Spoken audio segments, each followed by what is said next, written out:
બનાસકાંઠા જિલ્લાના યાત્રાધામ અને શક્તિપીઠ અંબાજી ધાર્મિક સ્થળ તરીકે વિશ્વભરમાં ખ્યાતિ ધરાવે છે, ત્યારે અંબાજીની કલગીમાં વધુ એક મોરપીંછ ઉમેરાયું છે.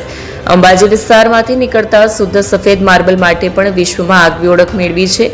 તાજેતરમાં ભારત સરકાર દ્વારા વિસ્તારમાં માર્બલને જીઆઈ ટેગની માન્યતા આપવામાં આવી છે, જેથી હવે વિસ્તારના માર્બલને અંબાજી માર્બલ તરીકે વૈશ્વિક બજારમાં બ્રાન્ડ ઇમેજ મળશે. અંબાજી વિસ્તારના માર્બલને ભારત સરકારે જીઆઈ ટેગ તરીકેની માન્યતા આપી દીધી છે. અંબાજી માર્બલ હવે કાયદેસર રીતે સુરક્ષિત અને વૈશ્વિક સ્તરે ઓળખ ધરાવતું ઉત્પાદન બની ગયું છે. આ ટેગ સાથે અંબાજી માર્બલનું માન વધ્યું છે અને હવે તે વિશ્વના નકશા પર ગુજરાતની નવી ઓળખ તરીકે ચમકશે. ભારત સરકારના ઉદ્યોગ મંત્રાલય દ્વારા આયોજિત કાર્યક્રમ દરમિયાન કેન્દ્રીય ઉદ્યોગ મંત્રીના હસ્તે બનાસકાંઠાના ભૂસ્તરશાસ્ત્રી ગુરપ્રીતસિંહને જીઆઈ ટેગનું પ્રમાણપત્ર અર્પણ કરી સન્માનિત કરવામાં આવ્યા.